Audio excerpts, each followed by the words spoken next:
Good morning and welcome to the 445 Productive Through Joy show with your host and your boy, Dr. Michael Datcher. The show airs each weekday morning, hella early AF at 4:45 a.m. Here on YouTube's Michael Datcher channel, then 4:45 p.m. on Facebook Live. Today we're talking about Chosen.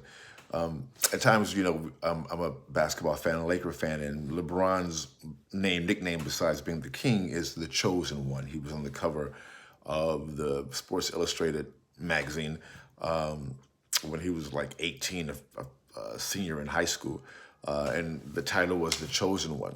And at times, we look at individuals as they're chosen or predestined, but as we'll see today, actually being chosen involves you making choices. Boom. So that's point one. You could also go to productivethroughjoy.com, see about us. We speak to groups, schools, and organizations about being productive through joy. So let's dive into the topic. Point one is that you can choose to be chosen. I'm about to preach today. Watch out. You can choose to be chosen, right? What does that mean?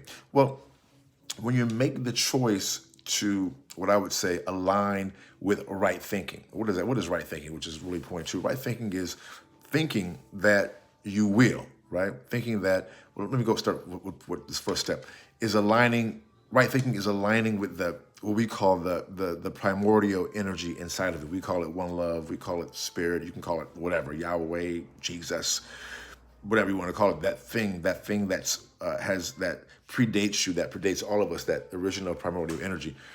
Aligning with that, we talk a lot about meditation, yoga, other types of spiritual modalities. But however you do that, that's point one. That's really step one. Let me clear my throat. The step two is to choose. It's like step 1A, 1B. Is to choose to align with that throughout your day. But also to choose other aspects of right thinking, meaning that you will, having the confidence that you will do whatever you are endeavoring to do, which goes right into point two. But how do you get into that space? Because for many of us, including me, it's kind of a challenge, because the world, as we know, says don't believe, says fear, says we aren't enough. It's not easy to break through that. It isn't easy for me. I mean, I've been at this for a little bit, and it's still a challenge. I mean, it's a daily challenge, actually.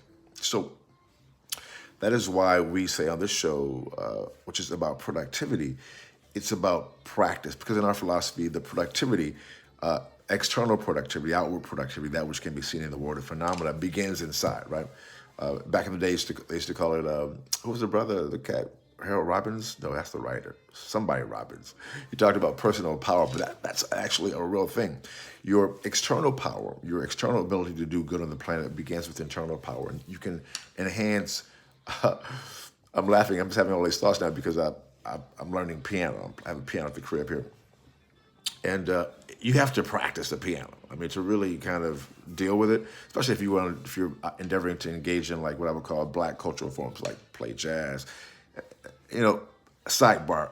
Once you begin playing piano, and if you love music especially, you recognize how extraordinary really all musicians are, but especially the jazz artists. I mean, how these cats can play this music, remember these tunes.